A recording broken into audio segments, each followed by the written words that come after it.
is advised. This is the Liam Scheff Show on UCY TV and Truth Frequency Radio. It looks like we're in the country, but I don't know if you can hear the sound. But just over there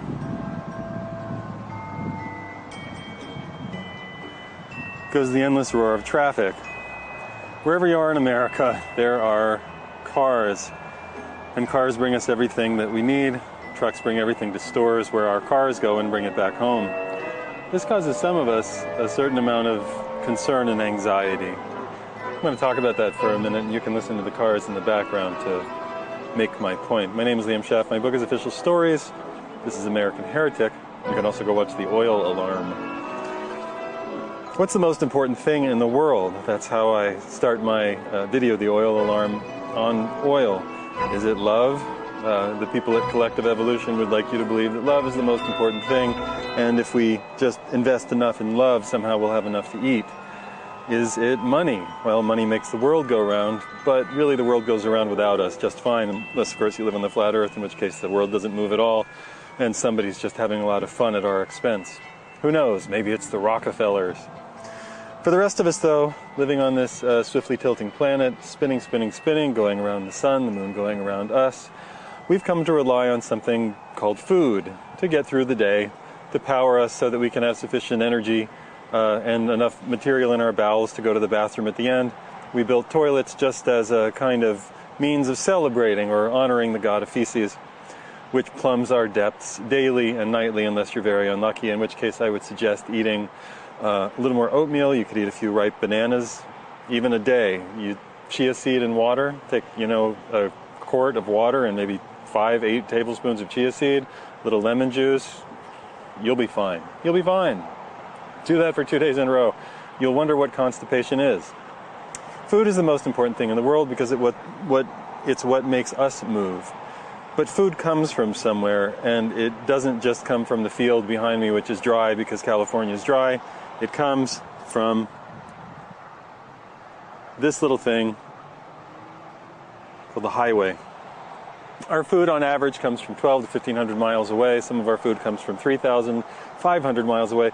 Some of our food comes from 5,000 or 7,000 miles away. A lot of our food comes from China. A lot of our food comes from parts of South America. A lot of it comes from Florida, depending on what you're growing. Most of the food, the greens in the United States, are grown in this desert state called California. This would seem on the surface to be a bad idea. Right beneath the surface, it's equally dry, and it's still a bad idea. Our food is grown on fields, a place I call Monsanto land. This place called Monsanto land is barren. It is not a place where food grows. It is a place with dead soil. Shielding the mic. Shielding the mic. I'm not about to cough. It is a place with dead soil. The dead soil has to be fertilized. What do we use for fertilizer in America? We use a kind of oil. We use a kind of oil to fertilize our fields in America. Believe it or not, we use gas, natural gas that comes out of oil wells, rises to the surface. We put that into a little box, we heat it, we compress it, we add hydrogen to it, and we get our ammonia, anhydrous ammonia, and we spray that oil byproduct of the oil industry, right on our fields. That's what we're eating. The nitrogen from natural gas is on your field. Oil is beginning to replace food as the most important thing in the world. For without oil, we wouldn't have any of the stuff that grows in the field, and that wouldn't then get into the animals that we eat that go onto our plates. Well, I'm getting ahead of myself. We don't eat things that come from fields generally, unless we're weirdos or vegans or eat at a terrible place like Chipotle that dares try to serve us some non-GMO foods. Insane, I know, when the whole world should be fed on genetically modified products. At least that's what we're told is the truth by the advertisers who run the make-believe thing called the media. So we don't really eat that many vegetables unless you're on some sort of weirdo health food diet. What we eat instead is meat, because meat, it's what's for dinner, pork is what's for breakfast, bacon-wrapped, chocolate-drizzled, drenched pork cakes, pork pancakes, chocolate-flavored beef with chicken-sickles. Everybody knows that the more meat you eat, the healthier you are, the sooner that you die, and the more insurance the people around you get, because you better buy an insurance policy if you're an American and hope that it pays out. Meat is very important because, as you know, we only need a small amount of protein per day, and meat supplies 10 or 15 times that amount, the rest helping to provoke some sort of cancer-like reaction in the body. But don't worry, because the oil industry is there with helpful pharmaceuticals to take care of that problem. Meat grows in animals. Animals eat things that are grown in fields. Back to the fields. They eat the anhydrous ammonium in the form of genetically modified corn and soybeans. They suck it down. They're too stupid to know the difference. Unlike human beings who would never eat anything that was poisonous for them if it just tasted good and happened to be in front of them at a low, low price. The animals eat it, accruing many, many, many toxins. We put those on our plates, and that is what food is. But the animals don't walk to our house, especially when their heads have been cut off, so we need something else to bring it to us. Do you need to see the street again? There it is. There's the street. The street is full of trucks. There are about 26 million commercial trucks in the United States. 2.5 million of those are long-haul tractor trailers. Those long-haul tractor trailers carry everything we eat, drink, all of the pornography that you're busy looking at. Maybe I'm speaking for myself. All of the food that you eat and drink, all of the milk that comes to your house. The cows don't come to your house, squeeze their cancer-ridden, pox-ridden, hormone-infested udders into your food. No, somebody does it. A machine does it. A person plugs a machine onto a giant RGBH stuffed animal and puts that into a container, boils it, sends it to your grocery store on a truck. You drive your car to the grocery store and bring it home. Now, the circle of life is complete. We know where our food comes from. It comes from gasoline, which runs the trucks, natural gas, which feeds the fields. Why am I telling you this? What would happen if we built a system so dependent on one thing that we lost track of the fact that things don't walk themselves to our doors, having been slaughtered or butchered or suffused with enough chemicals to kill, well, all of the animals in America at once. And instead we were reliant on one little thing, as though we had built a giant, giant city at the top of the tallest branch of the tallest tree that we could find. And the furthest branch, in the furthest reaches of that branch, we had built the heaviest city that could possibly have been built. And in that city we lived, and we had machines climbing up and down the trunk of the tree, climbing up and down the trunk to bring things from the ground where things grew. But we lived up in the city, and we never worried about where things came from because we had the machines that brought them to us. But those machines ran on a very special kind of nectar that we got by blowing holes in the earth. And one day it seemed harder to get that nectar out of the ground, and the holes had to be deeper and deeper, and we were getting less and less nectar. And we had to invent a thing called fracking to get more of the nectar out of the earth. There was a thing called the internet, and the internet was full of people saying the nectar will never run out, so you just kept going about your business, buying the things that came on the back of those machines, never worrying about where the food would come from because there was enough nectar in the earth to power the machines. And what if somebody went on the internet and said, actually, reading the oil reports, it looks like all of the countries in the world that used to produce a lot of nectar are producing less and less nectar since about 2005. And maybe we should relocate food either to the tree or maybe take the city out of the longest branch of the tallest tree and maybe relocate to the ground. Ha ha ha, said people on your Wall Street up there in the city. Innovation will rule the day. You'll never need to do anything but trust us. Trust the oil system, the nectar system. Trust that you'll never run out. Those of you who say that there are limits to things like resources, natural resources, are small-minded anti-American creeps, and you don't deserve to live in our city in the top of the tree. What's the most important thing in the world? I bet you could go a whole lifetime, as almost everybody on earth who ever lived has done, without that nectar of the ground called oil. I doubt you can go more than a few days without food. There is a solution to the problem. Nature will provide a solution. It will be called die off or die back. It has been well described by a number of people on web pages like dieoff.com. You can read many of the old peak oil sites to look at what historical die-offs and populations have looked like. Or you could take this land that I'm looking at that happens to be near the road and decide to reinvest it with that thing called food, which means you have to reinvest it with something called fertility. And fertility for land, you have to build a different kind of nectar, maybe the most important nectar in the world, the thing called soil. You don't know how to build soil? You get a lot of animals to eat a lot of other things that have died, like plants, which I know we don't eat, but you can feed them to animals, and maybe you could even feed it to the soil, and in a pinch, you could eat them yourself. I hear that it might prevent some diseases. Don't take my word for it, of course. This is a thought headed your way to warn you that the world is probably changing. And it is entirely possible that we, people on this swiftly changing planet, whether you believe it's flat, spherical, obloid, or any other thing, all eat food every day, or almost every day, if you're one of those fasting people. And we really might consider being a little more serious about knowing where our food came from. I would suggest it because I don't want to be cannibal food, and I don't want to have to become a cannibal. By the way, a good place to become a cannibal, Las Vegas. You're just going to have to cut around the breast implants. My name is Liam Scheff. My book is Official Stories.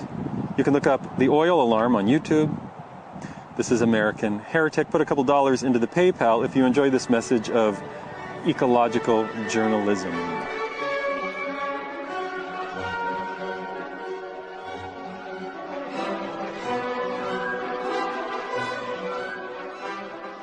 We are absolutely terrified of critical thinking.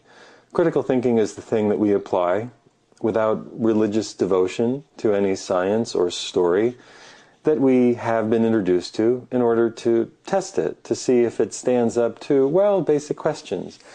Is it reproducible? Is it an object? Can I hold it in my hand? Is it three-dimensional? Is it a story? If so, what are the references for the story? Does the story have any precedents?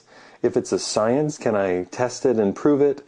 These are elements of critical thinking. Critical thinking is a very wide and in some ways undefinable, well, in some ways boundaryless set of questions that you can apply to any particular story or object that you encounter. And we suck at it. We suck donkey balls. As a country, as a people, as a species, we suck donkey balls. My name is Liam Scheff. My book is Official Stories.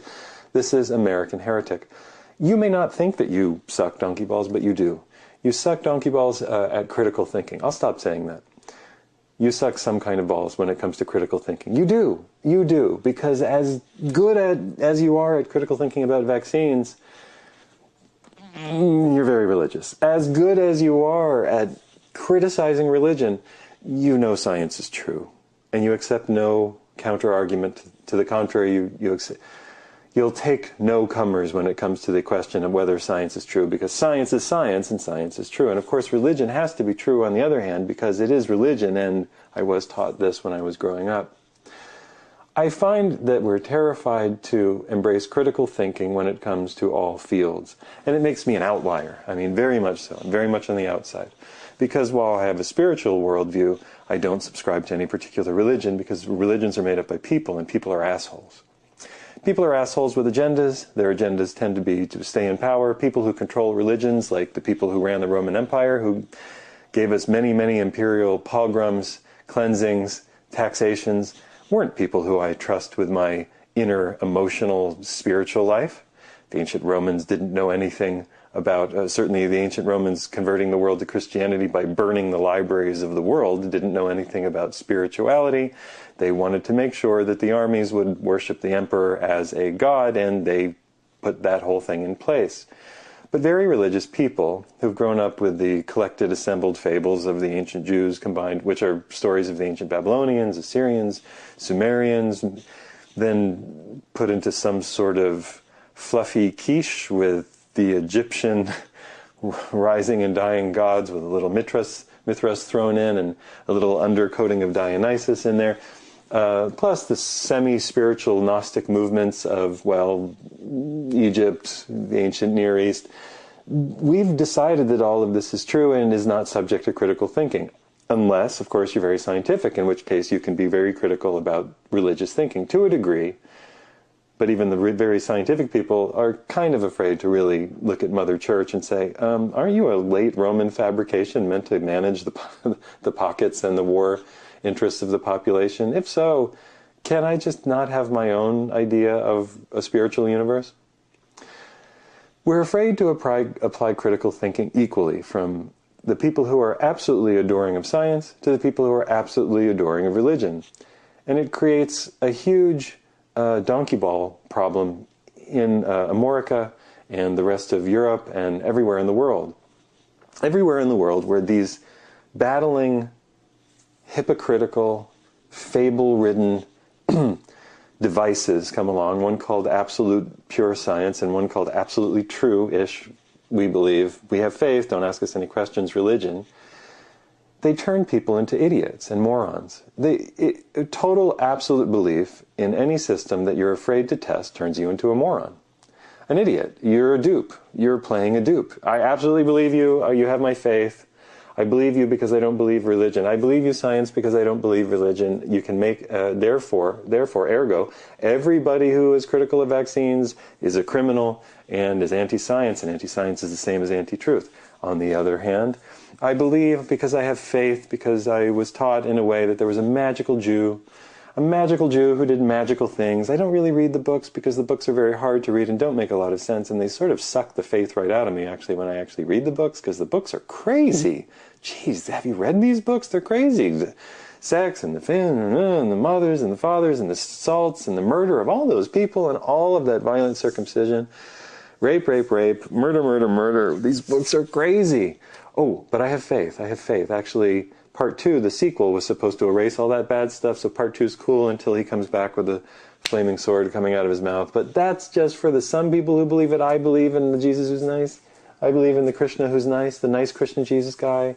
I believe in the Allah who's very, very nice, not the mean Allah who does want us to all create, religious war against the people who aren't with us. There, on the other hand, though, you have the religious people who say, if you don't get vaccinated, we'll take away your children. I mean, they'll actually do it. They'll actually take away your children.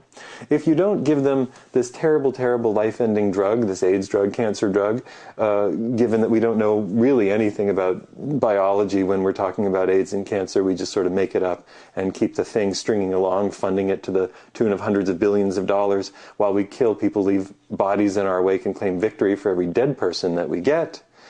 Because we save their lives by not ending their life as quickly as we might think that we would have ended their life if we had given them last year's drug, which was actually so poisonous that it killed people so quickly that this year's drug is definitely saving their lives.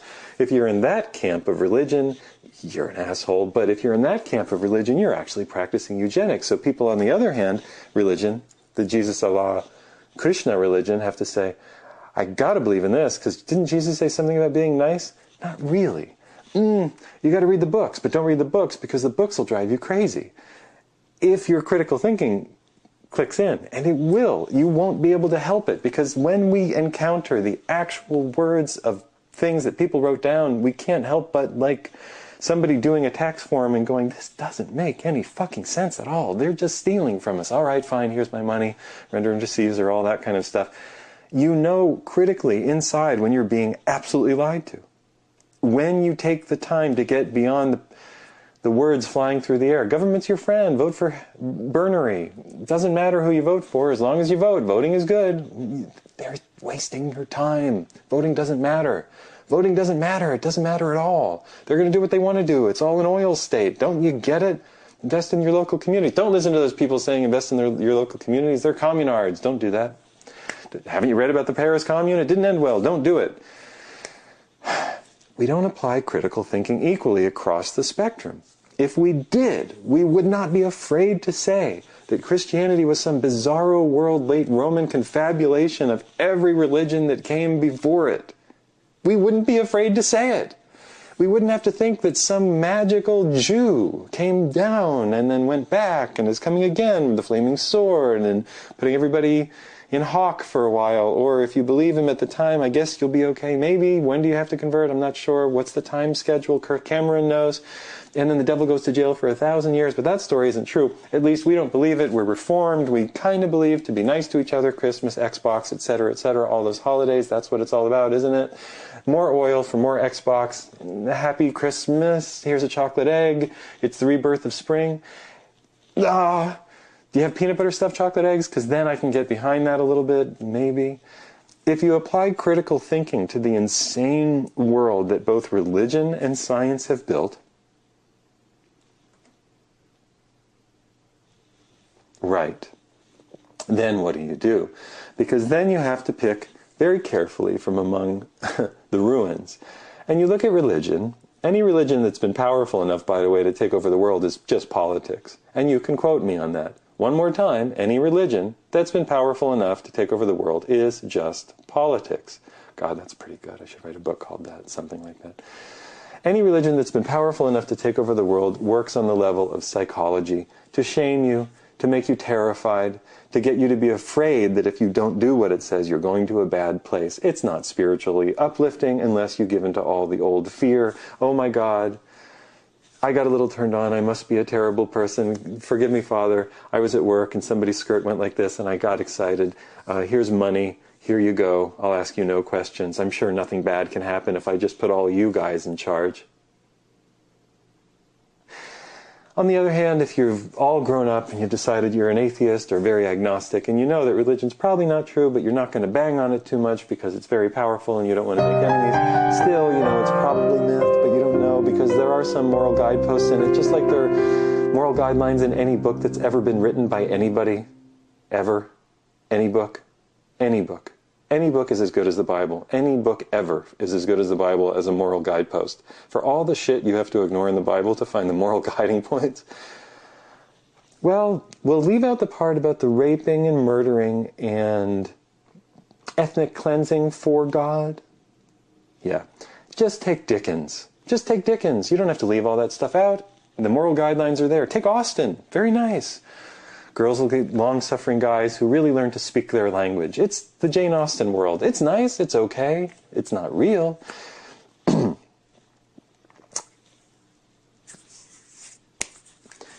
We don't allow ourselves to think critically across the board. If you do, you have to be an outlier. You have to sit on the outside, looking in, going, yeah, this world's pretty butternut fucking squash crazy. None of you are making sense. The most important things in the world, from the basic viewpoint of thermodynamics, of energy use, our food and water are the most important things in the world. And what are we doing to those? That's the most important thing in the world. Food and water. And what are we doing to those? We don't ask that question. Instead, we're worried about, well, I don't know, who's having sex with who and who's getting a divorce from who, because religion has suppressed our natural, normal, rather carefree, flirtatious nature and made it a grievous mortal sin to ever get turned on by anybody except the person that you are mutually enslaved devoted to only favor them, or you must kill yourselves in divorce court for some reason. Oh my God, I looked at somebody at work, I've sinned. Oh my God, they've got you running around in such circles. And then you go to government to get permission to do that and then to break up. They've got us running around in every circle they want because we're afraid to just ask the questions. What is history? What are people really? What's the most important thing in the world? Anybody who can get us to believe a story that we have no evidence for at all. Most of the sciences, all of the religions, very little good evidence.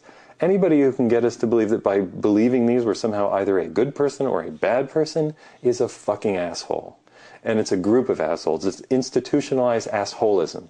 And we shouldn't give in to institutionalized assholism. We should give in to holism. We should decide to integrate. If we're going to be whole people, we should decide to integrate and say we apply critical thinking. We're not going to be atheists because it's impossible to prove that the universe is not spiritually alive and awake. It's impossible to prove that the universe is not spiritually alive and awake.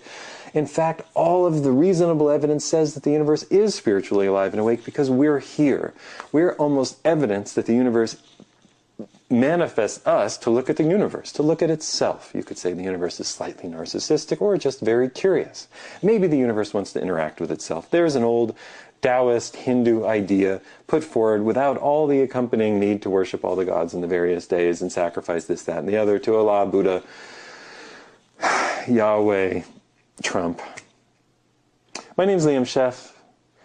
This is a rather discursive and somewhat rambling version of a video called American Heretic. My book is Official Stories. I'm working on my new book slowly but surely. You can buy Official Stories online. You can put a couple dollars into the PayPal. I don't see anybody out there who's willing to be as integrative as I am. I don't meet integrative people. Everybody's got their bias against one group or another, instead of just saying, we'll apply critical thinking to it.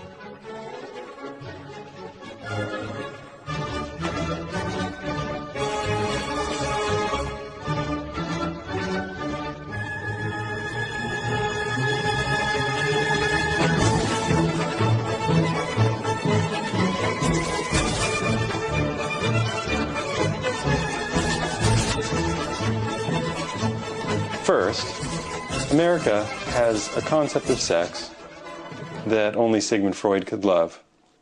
We are told that there are two genders and two sexes.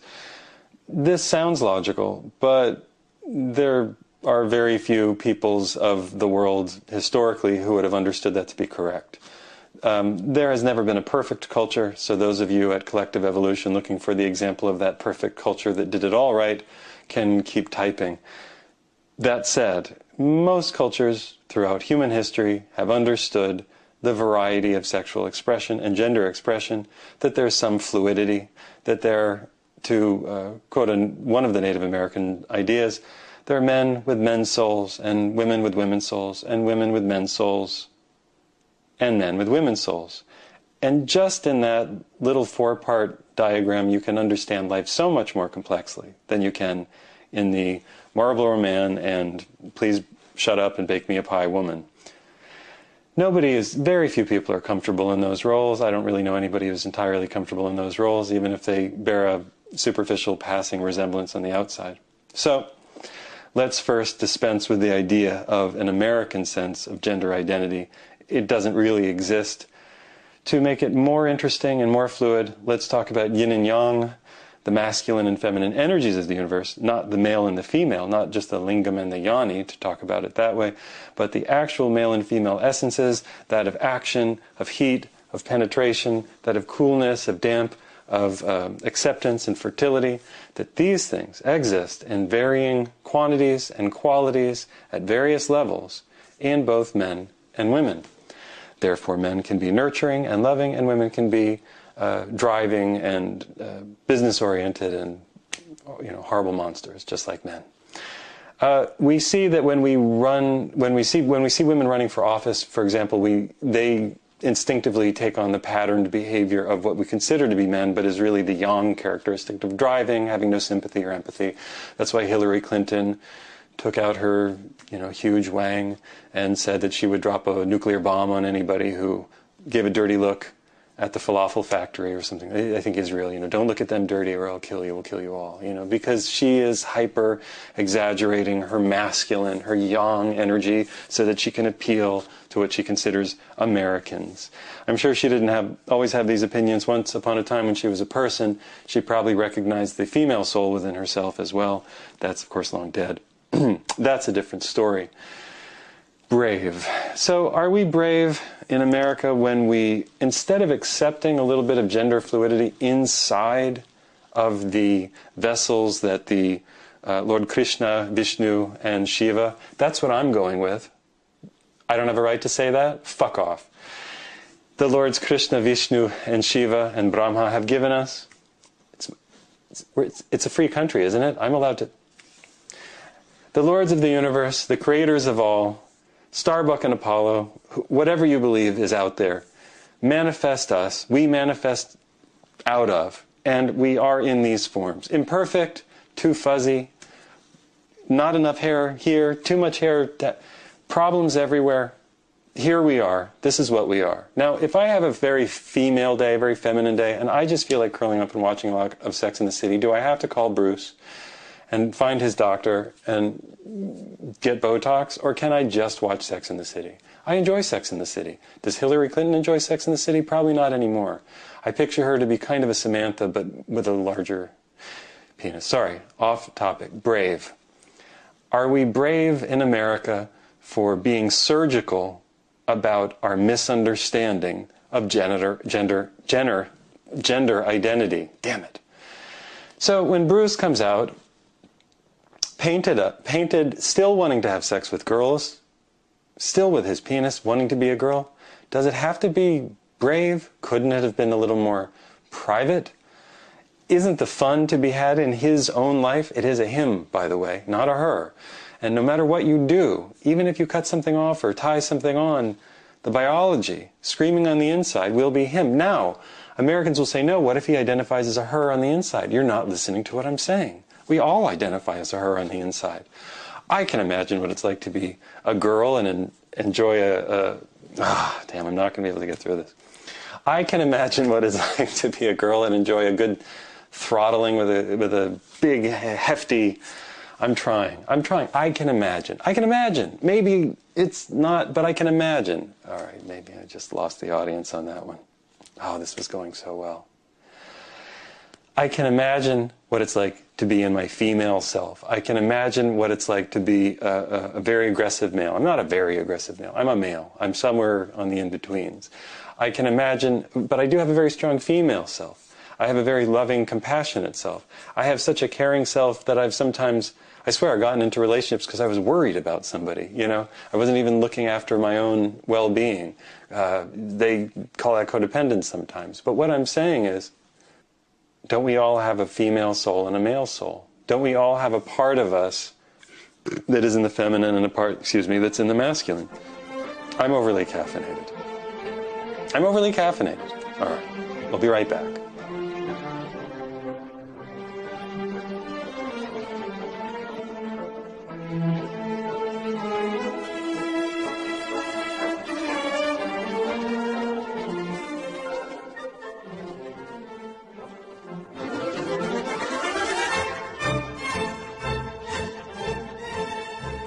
A friend of mine once said that when she got married, she was very happy, but then she became sad realizing she would never have a first kiss again.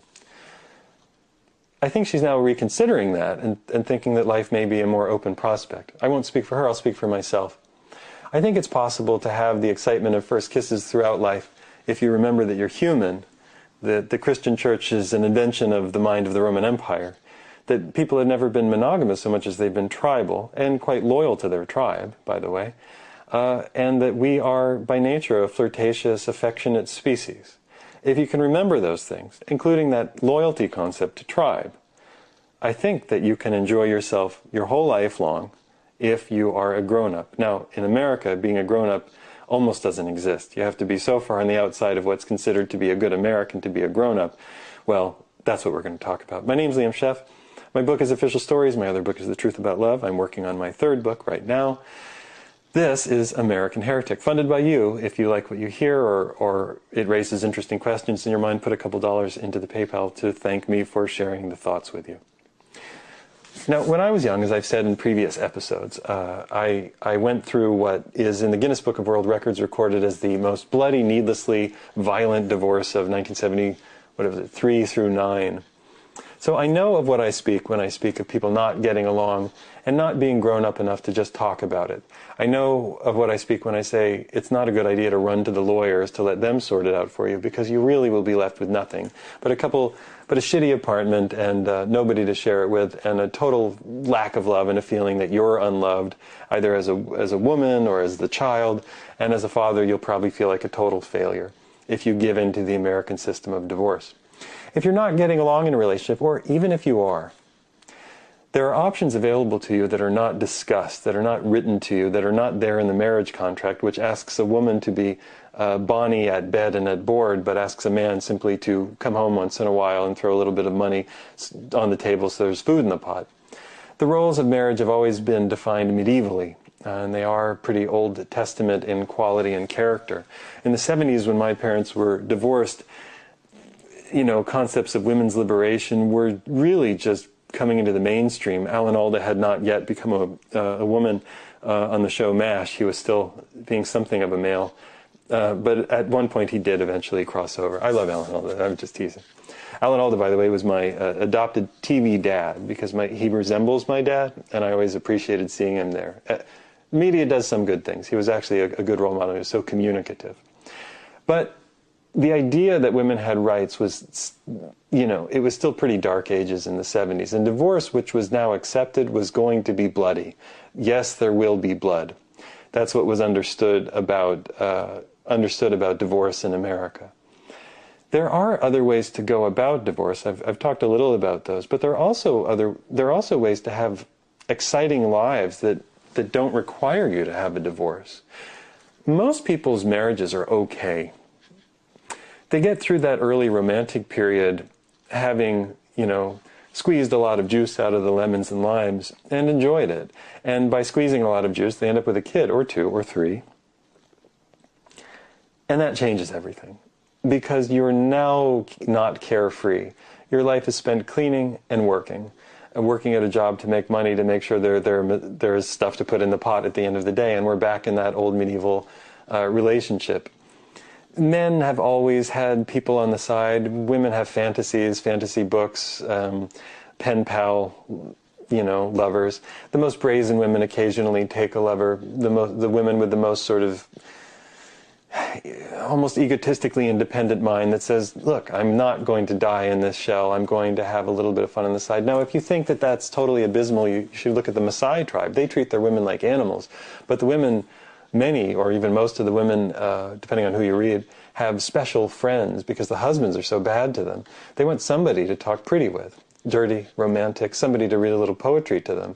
It seems to be part of the human experience to want people to be nice to you and to have sensual experiences, if not totally sexual, with people who you enjoy. The idea then that we're going to have one person who we've gotten into this long-term relationship of providing for other people that's always romantic is the great American delusion. And we all feel like failures at it because we're programmed to be failures. People Magazine, Us, In Touch, they're all there to mock the lives of others. We look at Jen and Ben and anybody else, on the cover from week to week, telling us how they're failing, and then we can feel that schadenfreude, happiness at their failure. But the same titillation at, well, they're doing it, so maybe we can too, but look what happened to them, they're being shamed, so we better not do it. But on the other hand, let's read all about it and get all the juicy details to live a little bit vicariously through their genital activity, which may be falsely reported or may be true. Who knows? Depends on what you believe, if you believe what you read. Is it possible, though, to keep a little bit of romance in your relationship once you have all that responsibility? That's a question that people have made millions and millions of dollars pretending to answer. Oh, yes, spice it up. Bring in handcuffs. You feed each other chocolate cake in bed. Put a little chocolate on his wang. Something like that. Do a little bit of spicing it up. That can be fun. Nevertheless, the kids might burst in and you might have all kinds of responsibilities the next day, and it's sort of hard to get back to a romantic place when you're knee-deep in bills, mortgages, the constant onslaught of the petrochemical pharmaceutical state. You may just be surviving in the lifeboat together, and you may be grateful that you're just both there to help ease the pain sometimes. The sex drive may just be exhausted. However, you may get excited by other people that you meet. Now, this is where we run into problems in America, because it is absolutely forbidden in America to be excited by other people that you meet. And it is, of course, a problem to be excited by other people you meet because you get involved with them at some level and it's not going to be perfect. And you'll find very quickly, once you liberate yourself from the American marriage structure and you talk with your partner about being allowed to flirt a little, you realize that even the people that you get to meet, you'll have a relationship with, which means you'll get along sometimes and sometimes you won't. And that's a little bit of extra pressure. On the other hand, it's another outlet, it's another person to talk to, it's another person to be supportive in case of emergency. Unfortunately, in America, we think that if you're with somebody, but you also like somebody else, you have to choose. You have to choose to leave somebody that you're quite good with. I said most marriages are okay, and you're quite okay at home. And by the way, if you left this person for this person, you actually left them, split everything in two, lit it on fire, threw the kids to the winds, and went with this person, and tried to do it all over again, pretty soon you would just be okay. And you'd be looking for that little bit of spark. Now, psychologists have made this some sort of narcissistic deficit in you, that you want some spark in your life. Can you imagine? They've actually convinced people that it is some sort of mental problem to want a little bit of romance or excitement in your life. On the contrary, the mental illness is that you have to murder one relationship to enjoy a little bit of another. Or that you couldn't be reasonably honest with both people and say, look, I have a partner, I'm not leaving my partner, but if you want to talk dirty, or tell me what you're into, or simply be my friend and listen to me, or if you'd like to hug and kiss or even fool around a little bit, as long as you don't think that you own me and you're not going to become one of those people and you remain my friend. And then you can go to your primary partner and say, look, I want you and I to be grown-ups and to figure out what our priorities are. I want to be able to be your friend for the next foreseeable future because we have all these kids together and we do so many things well. I know we forget it because we're so busy and we forget to compliment each other because, dinner wasn't on time and something got fucked up at the garage and so we don't have the extra car that we need right now and everybody's stressed. But we actually do a lot of things really well together and we forget to thank each other for that.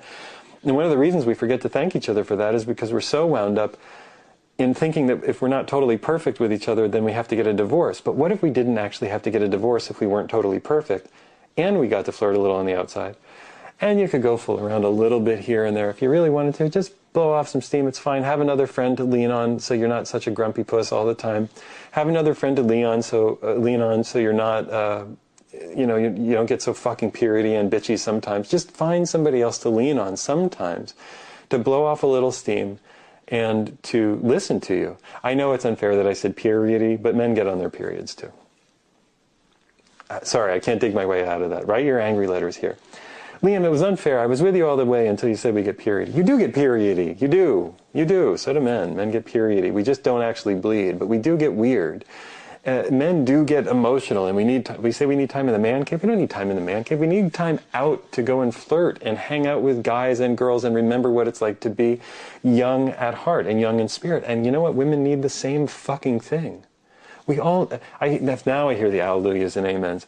We all need the same thing, to get out and remember what it's like to be a person again, not just a reflection for one person's set of psychological needs. I don't like the way you do this. I don't like the way you do that. Please stop. You're driving me crazy. Nobody wants to be badgered all the time, but we do get on each other's nerves, so we try to minimize that by stopping doing the things that get on each other's nerves, and pretty soon we're in a tighter and tighter and tighter little tiny umbilical sack, and nobody can touch us, and we can't touch anybody else because we're afraid that if we do look outside of the little tiny umbilical sack, the two-person tiny lifeboat that seems to be getting smaller every day, we have to murder, suicide ourselves in a divorce.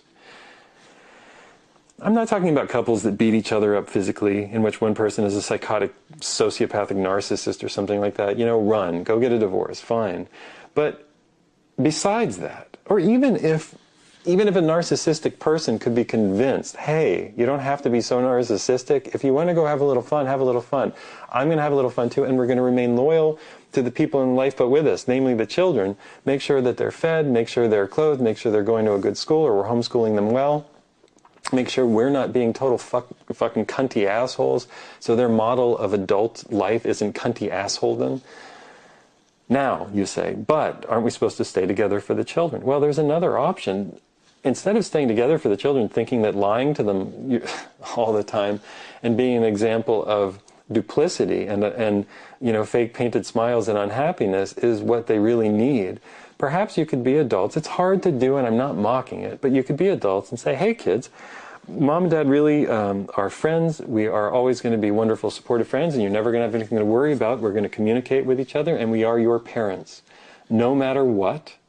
But the Catholic Church, the Christian Church, the Jewish Church, and the Muslim Hindu Church is not right about everything. And we are more tribal than that. We have other friends who we get along with and we'll hang out with sometimes, and you might meet them sometimes if they're really good people. And you might not, but that's what we are. Do you really hear any arguments? Like, what did you say? You're not leaving us. We're going to be supported. We're going to have a network of people who we can trust. We're going to have a network of good people who we can trust. Now, rather than keeping it all hidden on the side, on the DL, on the down low, when you're on the down low and sneaking, you're not going to find the best people. You're going to find other people who are sneaking and feeling bad about it. But if you're up front and saying, yeah, actually, I'm allowed to go on a date here and there. Yeah, I'm married, but I'm allowed to go have a little fun now and then. I'm not getting a divorce. I'm not leaving my kids, so you can forget about that, but I can go have a little fun. I can have a friend who listens to me. If you're able to do that, what kind of person are you going to attract? An open-minded person? A self-aware person? A self-conscious person? A person who has consciousness? Wow, what a nightmare. Yeah. In America, we live in a self-retarding, brain-damaged conceptualization that comes out of a total misunderstanding of what they weren't doing in medieval Europe. It was never the way that we do it now. The Hallmark holiday with the handcuffs on it going, I love you forever, I'll never look outside, or I deserve to be killed in public on Oprah. Bullshit. Bullshit. We all want the same thing. We want security and stability, but we also want to be alive. And if you really are a grown-up, it might be possible to figure out, with due consideration and conversation, how to do both. You're going to have to work at it. There is no template out there, and you're going to have to break free from the mooing herd of cows and sheep. Oh, it's wrong. Jesus said so. Jesus didn't say anything. Don't worry about it. You be good to people. You figure out how to be honest. You figure out how to be kind. There you are. There you're living any message of goodness that you ever thought you were told to live. You don't have to keep it together for the children. Maybe you should learn to be an honest, caring person who values a certain level of stability for the children. Maybe then you can have the excitement of a first kiss from time to time through life as you meet interesting people, but not sacrifice the kids and the stable relationship along the way. I know there are unintended consequences. I know some people will get very close. There is something called new relationship energy, which means when you find somebody you really groove with, you really groove with them, and you get more excited about life than you've been for a long time. You have to make sure to keep that a little bit in context, because it'll pass and you'll be friends after a while. It really will. You'll be like good friends, but you'll be friends. Somebody will say the wrong thing, and you're like, oh, they're just a person, but they're a cool person, but they're just a person. It always happens. And that's good, because it allows us to be friends with a lot of people over a long period of time. My name's Liam Scheff. My books are Official Stories and the Truth About Love. I'm working on my new book. You can support the writing of that book by putting a couple dollars into the PayPal. Thank you so much. This is American Heretic.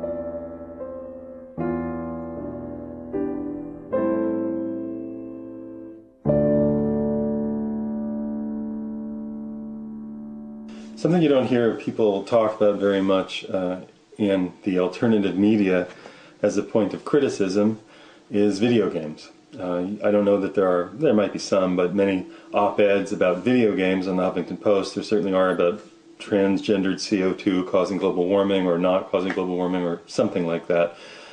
I want to talk about video games. My name is Liam Scheff. My book is Official Stories. This is American Heretic. I grew up, I was born in 1971. I'm 45 in a couple of days. I grew up without video games and then grew up with video games. It happened when I was about 7, 8, 9. I suppose the Atari came out and was kind of big, but only some people had it. You had to go to your friend's house to play what looked like blocks moving around, and you'd get tired of it after a while. Yeah, and then came, well, the next generation, and everybody remembers the names, with a little bit of excitement and television, and then I think Coleco, and then the next Atari, and then I sort of aged out. Then there was the Sega Genesis, then I aged out of it. I actually had aged out of it a long time before that. Now my mother, for making a lot of mistakes when I grew up, doing a lot of things that I wish she hadn't done, did a couple things that were really good. She thought that video games were a waste of time and a waste of creative talent and intelligence. She wasn't wrong. All mothers around the world watching this go, yes, don't worry, I'll get there. So instead of giving me a video game, she got me a computer that could play video games, but not very good ones that were cool. Instead, I learned to program at 12 or something like that in BASIC and Extended BASIC, just elementary logic-based computer languages. And I learned essentially syllogisms, if then, if A equals B, then C, if A doesn't equal B, then, not C. Or you would play around with the logical constructions, and you could make things happen. I suppose that had some value, and maybe, if I have a love of logic, maybe it was given some reinforcement there. Nevertheless, I aged out of that. I didn't want to do that anymore, and I, got into life as it was lived. Video games are now so popular and so ubiquitous that all people play them. People standing on subways and driving in their cars play Candy Crush Mountain and all the other forms of Tetris that exist these days. People play Farmville for hours for days, for weeks, for years on Facebook. I'd like to explain why I think video games are harmful and dangerous, while admitting that I suppose they're fun and distracting.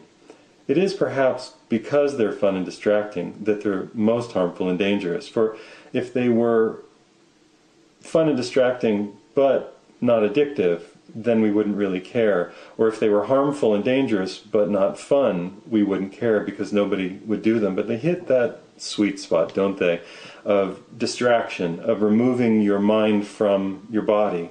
I'm sure that somebody could do a study and realize that video games help your mind tune into a meditative state, but you're not meditating. You're instead focused on what somebody in some other country in some video game laboratory and some computer science laboratory devised for you. It's a mental trap that they made, a maze in faux 3 dimensions, and 2 dimensions that you can't quite get out of, because we're problem solvers. As a species, we're problem solvers, we're tool makers, and video games put us into a place where we think we're solving problems, we think we're getting out of mazes, we think we're making tools or using tools, but we're not. Here's what we're doing. Now, this skill is not transferable to anything else in life. If you are the best at a video game, that is the end of your ability to use that set of skills, except maybe a similar video game. But if you're very good at the piano, for example, or even if you work very hard at being good at the piano, that set of skills carries on to all musical instruments. It not only carries on to that, but it carries to logic, it carries to meditative qualities, it carries to an appreciation of mathematics, to the music of the spheres, to visualization of abstraction, to the ability to communicate more clearly. I mean, you can look at studies of young people who are studying music. Their art skills increase, their language skills can often increase, and their mathematical skills certainly increase. You also do something that other people can enjoy, rather than solipsistically and narcissistically being involved in a little slave box that somebody else, who's frankly a slave in another country, working at some terrible, terrible job, programming a slave box for you to live inside of, to pay $50, $60, $70 for this disc or whatever they come on now, to put into this $300, $400 machine. So, and then you have to pay $70 more for the controller that's ergonomically appropriate for the game, over and over again. The thousands of dollars are mounting. What are you good at? What skills do you have? What can you do? When I was a kid, I didn't play a lot of video games. My mother wouldn't really let me. I learned to whittle. I can carve. I molded clay. I can paint. I learned to cook at an elementary. Well, I learned to cook actually when I was a teenager and a child. I learned to bake and then to cook. I learned all kinds of things. I certainly read a lot, and I listened to the equivalent of books on tapes or records or that sort of thing. And I listened to a lot of music. Eventually, I played piano a little bit, but I resisted it because of the way that they taught. That's really a lesson for another time. You shouldn't teach kids to play piano by making them read notes. They have to do it kinesthetically. You have to put your hands on the piano and learn chords in the circle of fifths and be able to make music just by knowing the topography of the instrument. That's another story, but it is related. When I was in my 20s and I was away from everything and I was very bored, I finally gave in a little bit and I played some video games, and they were as much stressing as they were de-stressing. You would be caught in these endless loops that had no out, and then you would accomplish something, and I realized I didn't get a date because of this. The girl that I like doesn't like me because I beat the boss at the end of the level. I have no real-world skills. I don't know the poems of Rimbaud. I didn't memorize a sonnet of Shakespeare. I'm not in the least bit more impressive than I was. I didn't learn a martial art by playing a martial arts video game.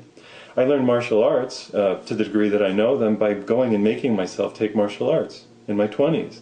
I didn't grow up with a father who was really a suitable parent, and besides teaching me that it's not okay to hit your kids, and by the way, if you're a parent who thinks it's okay to hit your kids, trust me, it's not. Time out is much more effective. If you ever feel like hitting a child, give yourself one really good slap, maybe closed fist slap across the face first, just to let yourself know what the kid is in for, and then see if you still feel like doing it. So I grew up with a father who really wasn't a very good father. Even though he had a high position and was respected and that sort of thing, he was a really bad father. So I didn't get to do or learn the things I wanted to do. And in my 20s, I think I bemoaned that. And there's the whole, Leo Buscaglia, more and all those stuff that the inner child didn't get and cry. Well, at some point you go, okay, I'm not dead yet. Fuck, I'm going to go take martial arts. I can do it. I'll be my own good parent. So I went and I did that. I didn't learn that by playing a video game. Video games will entrap you in a world. They will cost you thousands of dollars, and you won't be good at anything. You won't actually be good at anything. I would prefer that you gave children, kids, a buck knife and a piece of wood and let them whittle. trust them not to carve themselves to pieces, because they won't unless they're on psychotropic medications, from the Prozac people. If your kid is having behavioral problems, consider changing their diet to something that resembles a Whole Foods. And I don't mean this disgusting store. I mean a Whole Foods diet, full of good beans, grains, vegetables, meats. So if you want to eat that kind of thing, good fats, low in the food chain, fish, all that kind of stuff. Really make their nervous system happy, and then let them be people again. Let them use clay and wood and a knife. Let them learn how to carve something so they can eventually make a joint, a dovetail joint or a jointed structure, so eventually we can learn to build structures and houses together again. Let them have time with a piano or a guitar and learn the discipline of making their body do something over and over again that has some value, that has a mathematical, artistic, soothing, meditative value. I think video games are terribly, terribly, terribly insidious because we're told that they're fun. They're not fun. They're profoundly addictive. They hook us into the illusion that we're getting things done, that we're accomplishing something, and all that we accomplish. And there are 45-year-olds, I'm 45, sitting at home playing, I don't know what they play, Call of Duty or World of War, I don't even know what the new ones are, but you understand what I'm saying. They spend thousands of dollars, thousands and thousands of dollars on home entertainment systems so that they can live in a world that has no value, that is a slave world created by slaves so that we're all enslaved looking at non-reality. See you next time.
This is the Liam Scheff Show on UCY TV, Truth Frequency Radio. Please support the show by buying official stories at Amazon.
There are people who believe that planet Earth was once part of a different solar system, a much smaller solar system that went around a much smaller sun, and in fact was in the cocoon, the envelope of a much smaller sun, and was entirely enveloped by that cocoon, so couldn't see out the way that we could see out into space. That sun was called Saturn. There were our brother planets Mars and perhaps Mercury, others, going around that small solar system of the Saturn protostar. One day, goes the story, the Saturn solar system, encased in its glow, came into contact with a much larger, more powerful solar system, and the electromagnetic energy was stripped by the larger star, the larger electromagnet in that solar system, and Saturn lost its glow. And in losing its glow, it had to shed a lot of energy, and in shedding energy, it had to spill out a lot of its guts to minimize its size and strength and ability to attract. And in that calamity, goes the people who believe this, was born the modern world. Earth was stripped off, electromagnetically captured by the larger star, our current sun, and Saturn gained a place in the middle outer solar system, going around its new star, our current star. Venus was an ejecta, a powerful flaming ejecta from the guts of the Saturn protostar, again in order to balance its electromagnetic load.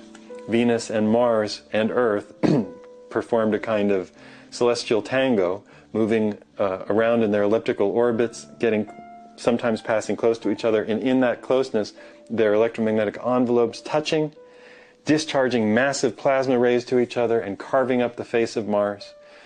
Venus was superheated because it was an ejecta of a star, Saturn, and Earth was scarred in some areas, perhaps the seas, certainly the Grand Canyon. Mars was carved deep in the Valles Marineris, 5 miles deep, whereas our Grand Canyon is only a mile deep, but very similar to the Grand Canyon in that there's no river system there, and there never was. Similar to our Grand Canyon in that there was no river system that carved it. The Colorado River just follows the hole that was left. This may sound entirely crazy, and maybe it is, but I'd like to talk about it a little because it's interesting. My name's Liam Scheff. My book is Official Stories. You can read about electric universe concepts in chapter 9 of my book. You can also visit Walt Thornhill's page, I'll be talking about him, at holoscience.com. You can put a couple dollars into the PayPal to support this message of independent science journalism. Or, if you want to consider it fantasy or myth, that's fine too. Now, this idea sounds absolutely bonkers. How is it that Saturn could have been a star? It seems bonkers until you look at current astronomy. And current astronomy has now figured out that the majority of stars looking out there into space, in our galaxy and in others, are what are called brown dwarfs and red dwarf stars. These are very low glow stars. They have low temperature. There are brown dwarf stars that are not much more than body temperature on top. I mean, a little more, 110 degrees, 120 degrees on the surface, maybe even a little bit cooler. I'm talking about a star. I didn't say 110,000 degrees. 110 degrees. But it's a star, it's glowing, it's a plasma, it's glowing. How is that possible? Very interesting. Astronomers now look into space and they see low glow stars. Now look at Saturn, this protoplanetary star, this protostar that is now a gas giant planet. You look on its north and south poles and they're very hot. And they glow. They have very strong auroral glow. There's actually a hexagonal pattern on the poles because of the currents, the electromagnetic currents pouring in from the local solar system. The planets that go around Saturn and Jupiter go around and pass through this massive electromagnetic field that loops out from the planet like a figure 8 on both sides, like the Van Allen radiation belts. Saturns are much stronger. And Io and some of the other planets we call moons, which are really planets, going around in this solar system of Saturn are moving through like a coil in an electromagnetic motor, like what's called a Faraday motor, after Michael Faraday, great, was he Scottish inventor who really pioneered a lot of what is now known about electricity simply by doing experiments, writing it down. He didn't have to seek peer review. He just did the experiments and demonstrated it. So a Faraday motor is is a wheel that goes through an electromagnet, and the electromagnetic brushes it. Nikola Tesla's great innovation was to say the brush, the electromagnetic brush, doesn't actually have to touch the wheel, so it can be much faster and stronger. So there's a tiny history of magnetism and research into how we make electricity now. The Tesla wheel is boom, boom, boom, boom, but the Faraday motor actually brushed and touched. And by doing so, it conducted a charge from magnet to electromagnetic wheel, metal wheel, that would generate a charge. Well, Saturn's moons go around and, like the metal of the wheel, go through Saturn's electromagnetic figure 8, its shell, its magnetosphere. We have one too. And it generates a charge, and so they burst into flames. There are flames all over these moons that NASA astronomers want to say are volcanoes. But the volcanoes move, dozens and dozens of miles. I don't think volcanoes move dozens and dozens of miles. Then there are sparks that shoot out from the surface, and there are glows in areas that they just can't predict. So they have all these ad hoc, inventions of why they're glowing in certain places, but they don't know because they don't want to say it's electromagnetic out there.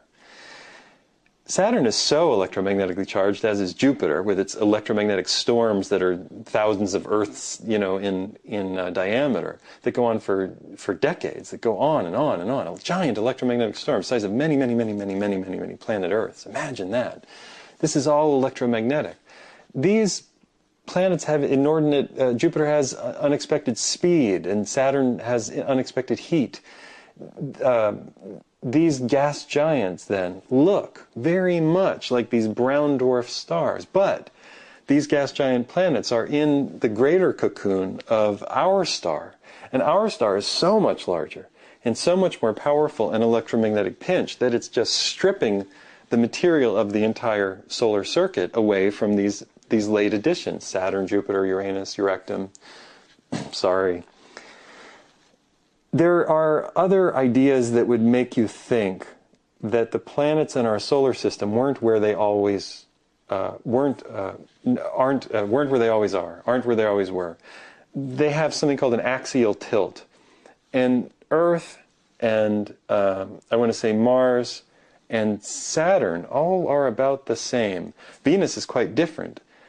Venus is also very, very, very, very hot. There's a rationalization for it that it has, carbon dioxide effect, but it's far beyond anything anybody can model with a little bit of carbon dioxide or even a lot of carbon dioxide. In fact, it's got plasma lightning shooting up and down from the upper atmosphere, and there are no water clouds, and that should bury the idea of lightning being made in water clouds. I did a video on that previously. So the lightning on Venus is something that's happening as a result of its strong electromagnetic charge, perhaps having been ejected from a star. Now you have to say, but why would something be ejected from a star?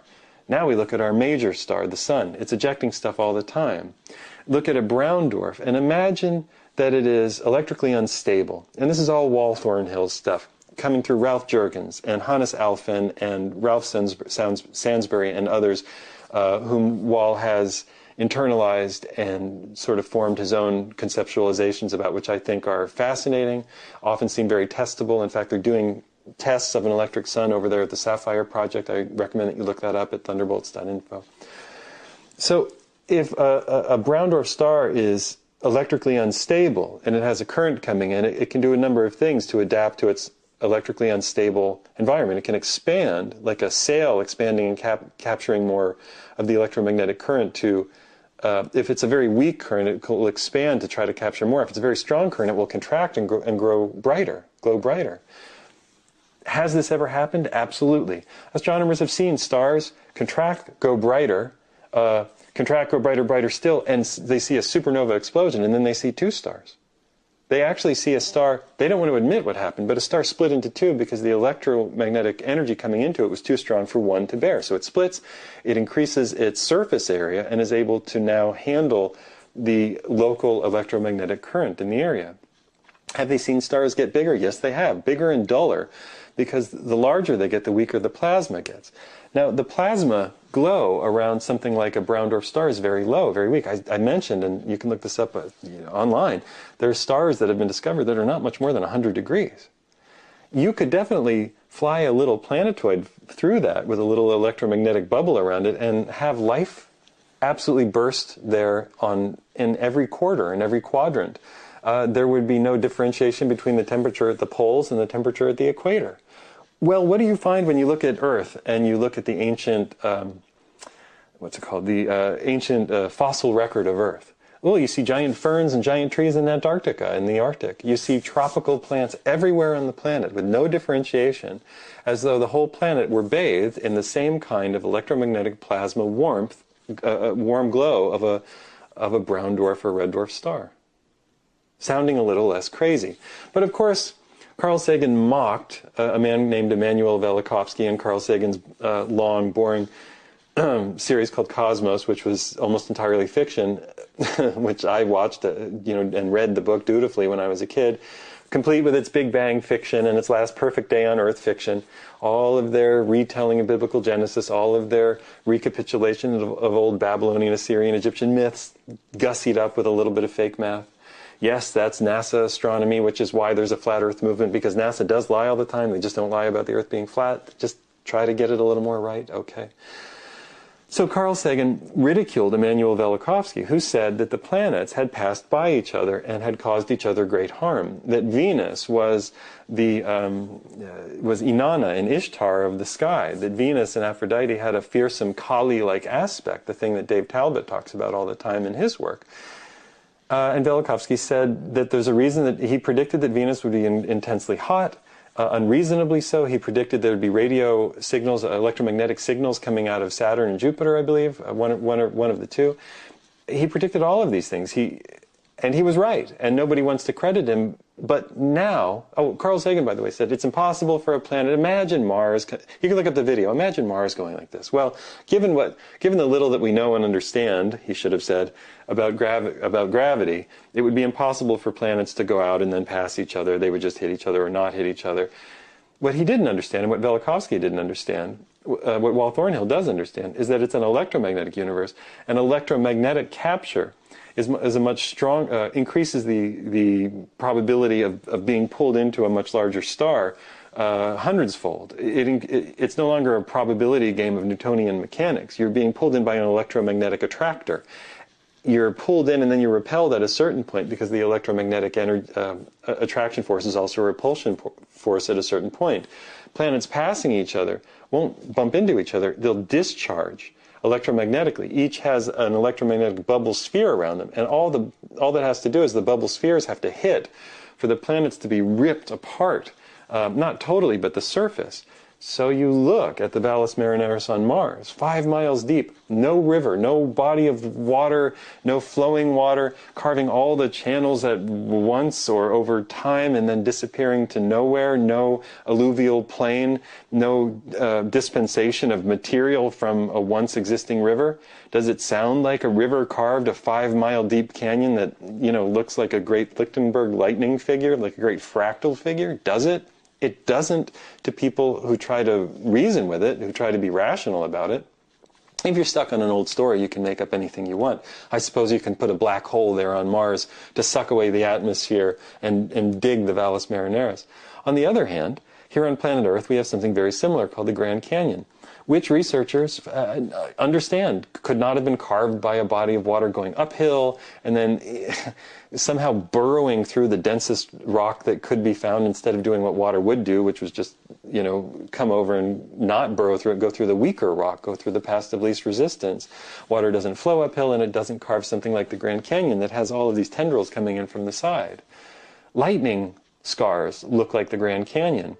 This has been pointed out by Walt Thornhill, Stephen Smith, another fine researcher at thunderbolts.info.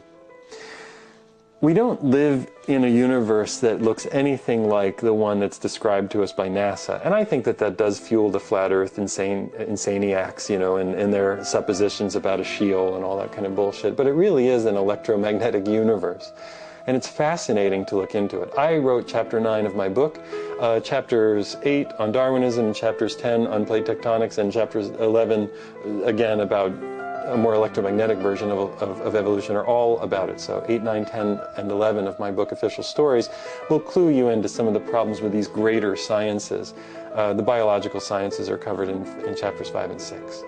You can support this message of independent journalism by putting a couple dollars into the PayPal. My name is Liam Scheff. This is American Heretic. My book, again, is Official Stories. Don't be afraid to jump into the electric universe. It's very, very fun stuff.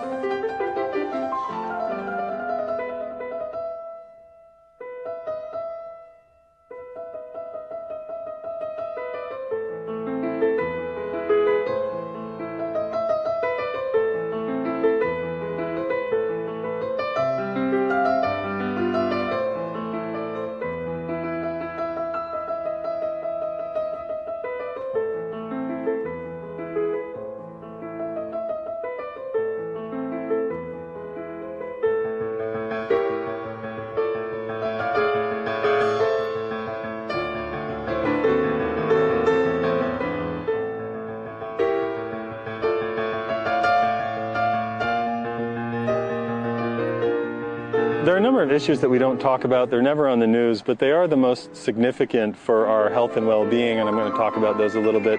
My name is Liam Scheff. My books are Official Stories, The Truth About Love. My video movies are Surviving Sea-Doo and The Oil Alarm.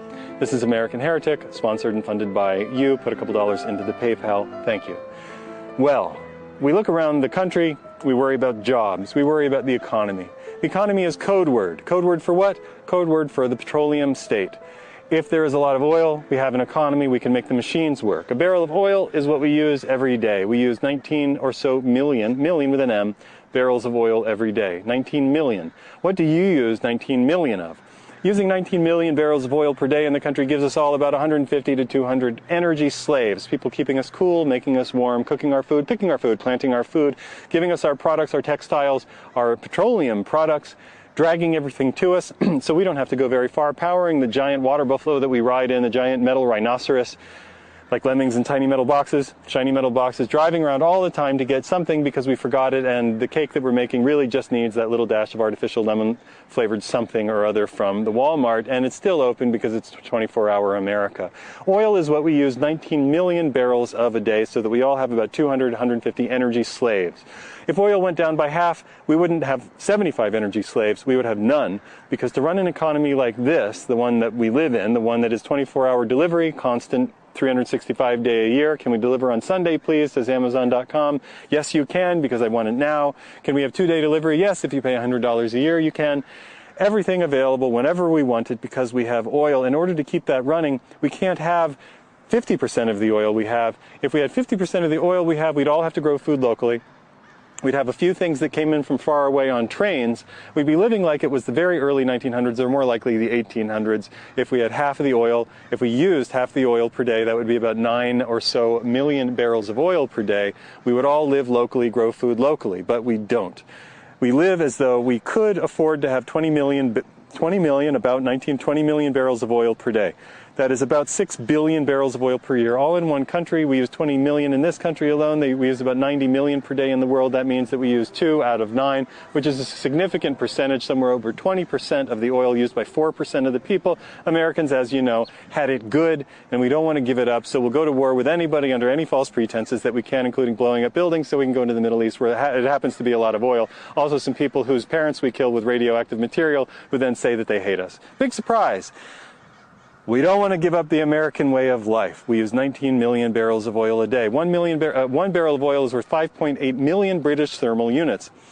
A British thermal unit, a single one, is the amount of heat it takes to take 1 pound of water and increase it 1 degree. So a barrel of oil worth 5.8 million British thermal units is enough to take 1 pound of water and increase it to 5.8 million degrees, which doesn't exist anymore, or to take 5.8 million pounds of water and increase it a degree, or somewhere along that continuum. It is, in other words, a fucking shit buttload of work. A lot of work. More work than you can imagine doing in a lifetime. In fact, it is more work than you can imagine doing in a lifetime. Because it is essentially 10 to 15,000 hours of human labor, which if you divide by, let's see, 3 to get 8 hour, 24, 365, you end up with 2 times 5 8-hour days. You end up with about 5 to 7 years of a day job. So 10 to 15,000 hours of human labor per barrel of oil is the equivalent of about 5 5 to 7 years of a day job, whatever, somewhere around that range. 8-hour day, 5 days a week.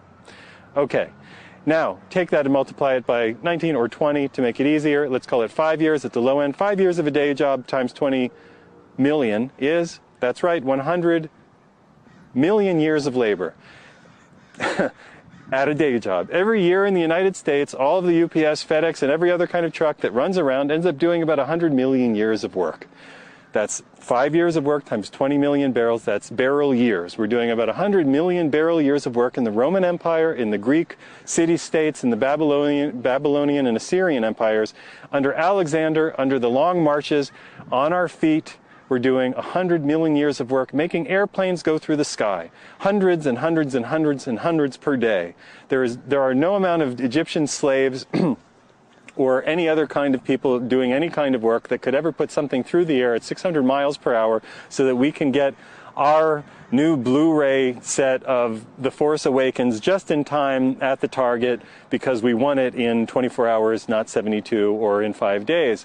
Yes, we're used to having things at an unreasonable rate of speed. We're also used to getting food from an unreasonable distance, like from China or anywhere in South America, coming up to Detroit or Boston or Los Angeles or somewhere very, very inland, not on a waterway that, like Las Vegas, which shouldn't exist at all, but does exist thanks to that 19 million barrels of work per day, representing about 100 million years of labor. There are 100 million years of labor going on keeping your house cool, keeping it warm, keeping it cool in one room and warm in another, making your sleep adjustment bed go up so your girlfriend who snores a little is a little bit higher than you who are a little bit lower, because God forbid you should sleep on something that was made of local fabrics like hemp and sewn into a futon. God forbid you'd be some sort of horrible hippie communist supporting local economies and doing work that existed within a framework of locally abundant and available. You don't want to be one of those people. You might end up voting for Bernie instead of Hillary, and then you'd have to kill yourself. You're going to vote for Trump just to be, well, an outlier. And you've been reading Ayn Rand lately, who says that you can do anything in the world as long as you treat people badly enough, and, she didn't say, have enough oil. Oil is the thing that makes this world happen. If we don't have it, we don't get to do 100 million years of day labor per day. We're stuck living where we live, producing food where we live, getting some things at a sustainable level, reasonably sustainable, using oil and coal to push trains along the train tracks. Now, I hear the objection from the daydream believers in the audience about free energy. I'd like to just take this moment to thank Nikola Tesla for inventing the dynamo. He wasn't alone in doing it. He simply took the Faraday motor and unhinged it, the Faraday motor which spun and scraped a metallic charger and generated an electroforce by scraping a magnet, was released from the scraping. The electromagnets were put on the outside, and the wheel was made to spin very freely and fast. That's Nikola Tesla's great invention and his gift to the world. That's it. We use Tesla energy every day. So when people say maybe Tesla energy will save us, I think, like what? Like the energy we use every day, generated on dynamos and then put into AC alternating current engines? Well, he did that, and he wasn't alone. He didn't invent it by himself. He came along with a lot of other people, electrical engineers, who were there in the zeitgeist, like Bill Gates and Steve Jobs and Steve Wozniak were in a zeitgeist of using silica pathways to generate binary code processing machines that we now call computers, and we all are used to having all the time. So Tesla came about after Faraday and Maxwell and a few Ohm and Volt and others, and came up with a machine that could generate electricity. Now, maybe there's electricity in the air, but not very bloody much, or we'd be all electrocuted all the fucking time. It doesn't take a motherfucking rocket scientist to realize that you're not going to come up with a free energy source that isn't there through the available energy that hits us, which isn't a lot, or we'd be electrocuted all the time. So, those of you who write me about suppressed free energy and then post another stupid fucking YouTube video, sorry, but I get them too often, sorry, about the hydrogen-powered car, about the water-powered car that is really a dihydrogen-powered car. A car that whose engine splits water with a strong electrical zap and then burns the hydrogen. That's not running on water. It's running on hydrogen. You had to store the electricity in a very, very large, powerful battery to zap the water. Sorry for my outburst, but do you get it? There's no free energy out there that anybody's invented. As close as somebody got was somebody who took a carbon nanofiber tube and got it to vibrate and oscillate at something approximating the level of sunlight and was therefore able to capture some electricity from it. That's impressive. But you know how bloody hard it is to build that kind of shit? Do you know how expensive it is? So, a word on Nikola Tesla. We use Tesla energy every day. If you have something that you think has been suppressed, I'm sure there are not free energy, but energy efficiency machines that are not being used because the economy will not bear it or it's not required in a world in which we are burning 19 million barrels. Think about that number now, 19 million barrels a day, which are now on the decline worldwide. Saudi Arabian oil fields have been pumped with seawater since 1965 as Venezuela goes into hock for its tarry oil, not a sweet, light crude that's easy to get, but a very tarry oil that's very hard to get. There is a difference. There are differences among and between the varieties of oil, but this is lost on the average Joe Schmo doing internet mythic work, on the conspiracy myth work, saying that they're suppressing it all and we can do everything we want. Back to real thermodynamics. We're running lower on the stuff that makes the 200 slaves per day work for us. And because we're so opposed to talking about doing things locally and growing food locally, we're all going to end up in a real giant stinking pot of cannibalistic hot water very, very soon if we don't start paying attention to relocalizing. If you're holding out hope that the free energy machine of the future gets made, I guess I'll throw in 2 cents into the hope bin with you. I'm not opposed to a little bit of hope, but I think more comes from common sense and hard work. After all, said the number of people who wrote the various books that were eventually collected by the total frauds in Rome called the Bible, the Lord helps those who help themselves. So maybe we should be working a little bit harder on a local level to procure those things we need so that when Monsanto land goes into hiccup and collapse, we don't all have to join the government work camps to keep Monsanto land going. Rather, that's work camp, volunteer to keep Monsanto land going. Let's pull that away. Instead, let's rehabilitate the soil where we live, and if you can't, think about going where it's wet and rainy. And think about permaculture, think about aquaponics, and think about a future that goes beyond the next year. Think about a future that extends 5 years and 10 in a world in which we'll have 75% of the oil or 50% of the oil that we now use. Now, if a free energy source comes along, I guarantee it will be very much owned and operated by a very small group of people. It will be very difficult to know what's happening. And by the way, look what we've done with 150 years or 100 years, a century of free energy called oil. We've absolutely annihilated the planet, built nuclear energy, which is murdering oceans and murdering people all over the world. We've exploded 2,000 nuclear bombs, 2,050 nuclear bombs in the upper lower atmosphere, underwater, in near space and underground. We've totally irradiated ourselves. We've genetically modified our food for no good reason. We're spraying it with poison, which is the real reason for genetically modifying the food, so that we can sell more glyphosate to everybody. Tell them that GMO food is not necessarily harmful, but yeah, the glyphosate fucking is. Hey, everybody, a little bit of logic applied doesn't add up to big bucks for Monsanto. Okay, you get the idea. 100 million slave years of work per day. That's what we cannot replace. There's no way to replace it. Elon Musk's stuff is going out of business all over the place. He's just a giant Ponzi scheme waiting for somebody to call him on his bluff. All of the stuff that he envisions is totally reliant on cheap oil to get there. Now, energy efficiency, that's the way of the future. So the next time somebody comes along and talks free energy to you, just post this video and say, look, give me the blueprint and show me where it's happening. Otherwise, energy efficiency is the word of the day. If you can become very energy efficient and food local to the 70% degree, you can survive the coming die down, Holocaust, the pain that we are all going to face as we don't have what made Don Draper want to work on Madison Avenue. We're not going to have enough oil to make the plastic that we're now used to imbibing every day. And we're going to have to live something that resembles a local life. My movie on this is called The Oil Alarm. It's going to be out in its full version in October. It's available in clips, in good clips, good chunky clips on YouTube.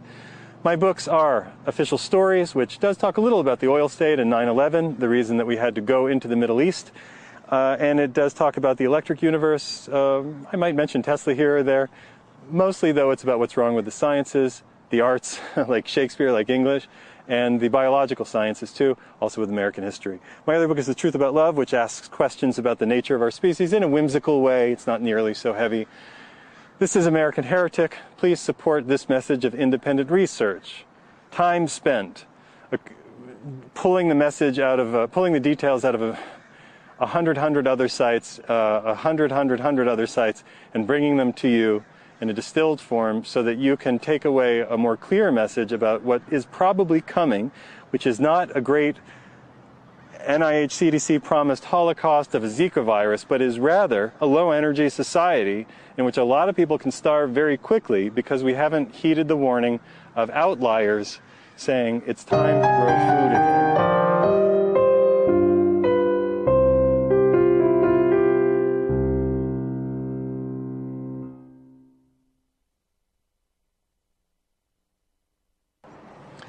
Some people think we're monogamous, but nobody acts like they are. And I'd like to talk about that problem. We are a human mammal. I'd like to talk about what that means. And to get to the bottom layer of what our actual sexual identity is, I think I want to talk about the human species as an animal species. My name is Scheff. My books are Official Stories and The Truth About Love. This is American Heretic, sponsored and funded by you. Please put a couple dollars into the PayPal if you learn something new or stumble upon an interesting idea, or get an answer to something you've been wondering about for a long time. I've been told all of those can happen watching these videos. So, what are we? We're a mammal. We live on planet Earth. There's no reason to assume we're the only planet with life on it. In fact, it's only reasonable to assume that every wet, rocky planet in the anode glow of a star spirals out life according to an infinite pattern that uses all of the materials at hand to recreate reflective, sentient, hungry, thirsty, observant life everywhere that it can, and that those patterns are welded into the electromagnetic nature of the universe. You can dispense with Darwinism, which says life came about accidentally. Darwinism doesn't have any idea why life came about or even why it changes. It simply recognizes that life seems well attuned to particular environments, which might actually speak more for life's ability to tune into environments or to form from environments than it does for accidents to happen that are somehow beneficial to an environment in which the accident happened. No, Darwinism gets it backwards, and I talk about that in chapter 8 of my book. We don't have any reason to think of ourselves so narcissistically as being the only form of life in the universe. The universe itself must be considered alive, and we are nothing but the sense organs of the universe, curious about itself, looking at itself, manifesting in such a way over and over again, eyes, nasal smell, touch, tactile, all the other things that inhabit us, in new forms, and new forms, and new forms, infinite variety, subtle shifts over every animal species. Okay, there's no way to figure out how exactly life metamorphoses from one to the other, except the plastic state inside the uterus is the best guess for when things really change. And that would have to be driven by an environment. So if you're a pregnant female and the environment shifts, if it doesn't kill you, your newborn may look very different because it has more quickly and readily adapted to the influx of new materials from the environment. There may be subtler electromagnetic shifts that occur. We don't know. Nobody's investigating that. They're all after Darwinism, which again is neither testable nor real. Life doesn't come about by accident, and life doesn't change by accident, and it doesn't perfectly accommodate itself to new environments by accident. The environment and the organism are in a dance. They alter each other, so on and so forth to the end of time, of which there is none. All right, so what is a mammal? A mammal is an animal that has unrolled to a particular point where it's experimented with having hair on its body, losing some here, gaining some here, and we are a mammal that vocalizes. Mammals breastfeed, they give live birth. We then are at play in the field of the experience of the universal thread of consciousness, which wants to imbue life with consciousness, and which plays at imbuing life with consciousness. We, therefore, are imbued with consciousness because the universe is conscious and wants to have that experience of self-consciousness. So we go through the world and we realize that we are. Human beings realize that we are, and we think ourselves very special. So goes the Hindu or the ancient story, maybe from the Upanishads, about the origin of the universe coming into being and being afraid because it realizes that it is. And then it realizes it's alone, and then it's no longer afraid, but it's bored, so it pretends to be everything else. Great metaphor for how things probably are. Mammals are very sexual. Let's put that nail right down there on the board. Mammals are very sexual. We think about sex a lot. We're very playful. We're imitative. We like to make different sounds of all the things around us. We're creative. If we see something, we like to draw it and paint it and create a tableau for it. All of the things that exist, from the moon to the sun to the sky to the river to the lake to the stream to the crows to all the other animals that exist, we create as little gods, little personalities in our mind. We're animistic by nature. Christianity has a very hard time squashing this. Disney is the animist soul of Christianity, and Christianity is so non-monotheistic, it's worth its own episode. Why Christianity is not really monotheistic. We'll get to it. Mammals, then, are a very sexual, playful, imitative, and social creature. In some ways, we sometimes wish to be alone. We wish to be alone with our thoughts, which we can't really get to, and we have to compromise with all the people around us. And so we sometimes seek isolation, but then we get lonely, and we seek the comfort and pleasure and touch, smell and taste, really, of the people around us. The taste of shared food, and sometimes of, well, I don't mean this in a cannibalistic way, but of the sensual pleasures of love, which is where I started. Now, are we monotheistic? Sorry, are we monogamist or, what was the word, polyamorous? Some people would say that not only are we monotheistic, but we're monogamous. In fact, we come through a period of life in which we are turned on by just about everything and everyone. We're Twitter-pated, as the movie Bambi tells us, and we fall in love very easily. Of course, we're going to get our hearts broken because the first love can't be your true love. What fun would there be in that? Which doesn't really make sense, because if you're monogamous, you really should only be after one egg in your whole life, and it should be the opposite, and you should have your soulmate and read all the Richard Bach books until the point where he actually got divorced and was called a bunch of names. So we're monogamous, but we have to date and get our hearts broken and break some hearts and flirt and have a lot of fun and learn about sex, and then finally we meet the one with whom we are with sort of for the rest of our lives, except for all the exceptions. Now, if I'm somebody who's interested in how people really live, not how they say they live, I look upon the culture and I see all the churches where people go to repent the fact that they're not as they're told they should be. This is the first clue that we're not really a monogamous species, but we're rather a sexual species that thinks about sex a lot, very naturally, as the kind of mammal that we are. We wouldn't accuse dogs of being a bunch of cunty, slutty whores for not being a very monogamous species. They're just dogs. It wouldn't occur to us to call all cats horrifying sluts and slatterns and again, tramps and trollops and whores, because they're not incredibly monogamous. We just accuse them of being cats. But when it comes to people, we call ourselves tramps and trollops and sluts and slatterns and whores. And worse, we call ourselves all kinds of things and then go to the divorce lawyers to collect all the money as we cry, and they sympathize with their fake crocodile tears as they steal all of our money from us for not being able to keep up a deal that we never made. Actually, we never really thought to make it. Are we truly monotheistic sexually? Do we really only worship one pair of boobies or one wang our whole lives? Do we really? Not really. We're just a sexual species. We get turned on by people in our group, people of similar experience, people who turn on our ideas, people with really killer bodies, to use the internet term for it. Pamela Anderson, did I mention her? Brigitte Bardot. If God was a man and people are created in his image, then God must look like Brigitte Bardot, right? Or I guess David Hasselhoff, if that's your thing, but really, Brigitte Bardot. So, are we monogamous or are we polygamous? Well, all cultures on Earth have not been monotheistic. In fact, there is no monogamous. All cultures on Earth are not monogamous. Now, some, like ours, like the Judeo-Christian culture or the Islamic culture, give a lot of lip service to being monogamous. But they all have exceptions. Like men can do whatever they want. They have massage parlors, happy endings, a lot of media that shows a lot of boobies and vagina and penises going into vaginas. You can just go on the internet all the time and you'll find no shortage of people seeming not to be very monogamous in a monogamous culture. And you may, as a social scientist, say, proposition, we are a monogamous culture. Contrary evidence, everything. Okay, so you go to the church and you feel bad about not following the rules that they give you, that they've broken for 2,000 years or 1,700 years or however long you grant the church for existing, 1,700 years, 1,600 years, depending. And even after it was created, there was no idea of monogamy within the church, or what's the other word? Where they've refused to use their genitals except on anything except children. Yes, Catholics. Always telling us how to feel and how to live, and covering it up until they make a movie that gets a couple Academy Awards a couple hundred years after all the terrible things are over and nobody gives a fuck anymore. Yes, it's religion, our best friend. So there are reasons to doubt that religion is our best friend.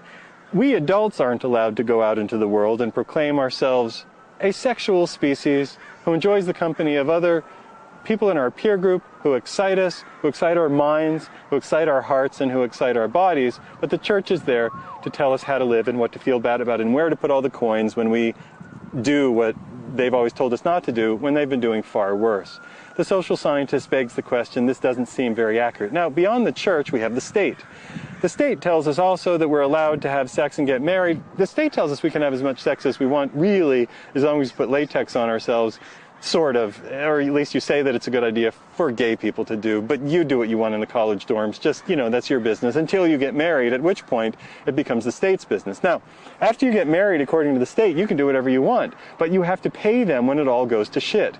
So, if you have to pay them when it goes to shit, and they actually have an entire institutional court system which collects from you as it goes to shit, you might say that they're not really enforcing monogamy as much as they're forcing the penalty on the impossibility of monogamy, or the impossibility of,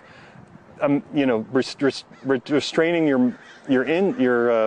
your desires to only one person forever and ever till suicide, death do you part, alone with your genitals shriveled up watching Jeopardy and guessing at the answers, which you all know because you've been watching Jeopardy for so long, because Lord knows you don't fuck anymore. And you don't talk about sex because that would be wrong, says the people in the church. And you don't have sex with anybody else because you don't want to have to go to the divorce lawyers just because you had a little episode of kissy huggy something or other with somebody who really liked you and you liked, which enriched your life, but don't do it because you have the two polar camps waiting to collect crocodile tears and a lot of money from you.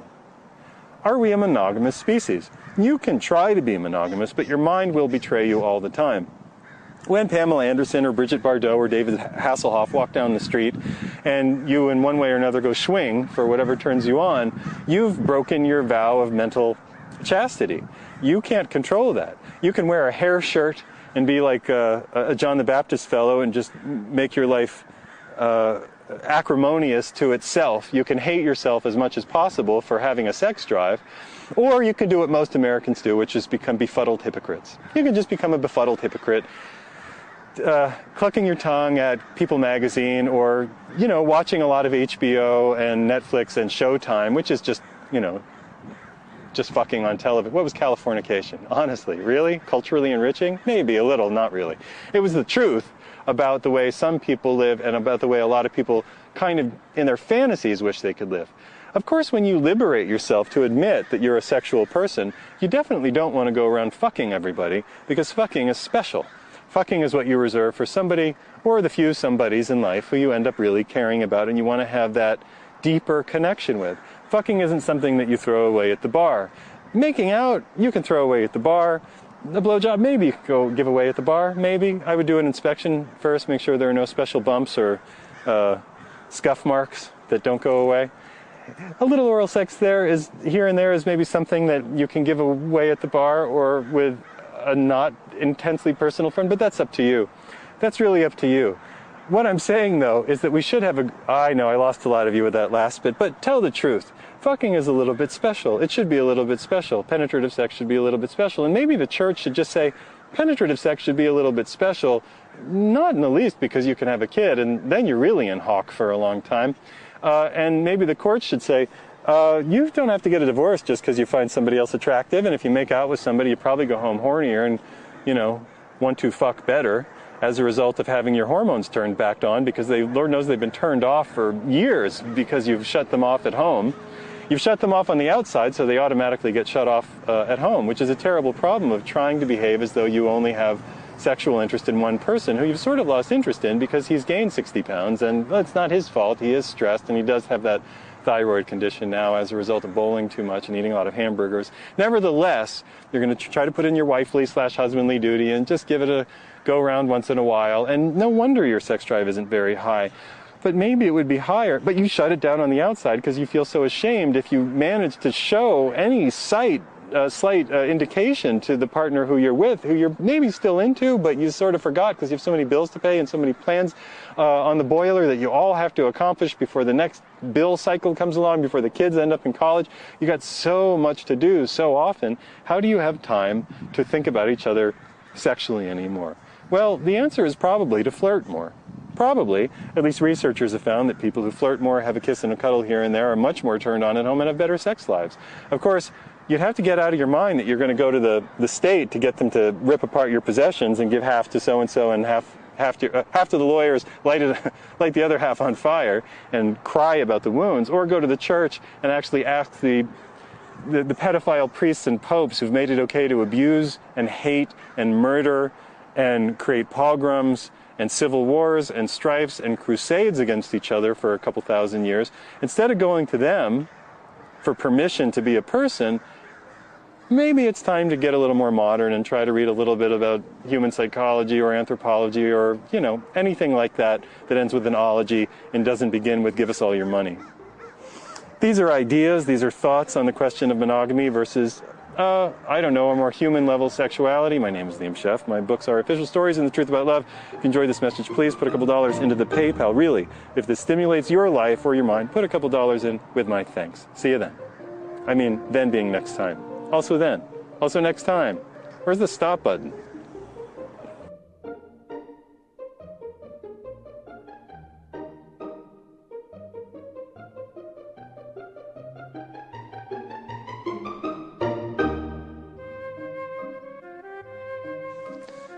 It's time for all of us to stop thinking that we're all going to have our own home. I think that we should welcome the death of the single-family home in America and get back to a more relatively collective and sane way of thinking. Not totally collective, not communist, but relatively collective and more sane. My name's Liam Scheff. My books are Official Stories, The Truth About Love. My movies are The Oil Alarm, Surviving Sea-Doo. This is American Heretic, funded by you. Please find the PayPal links if you learned something.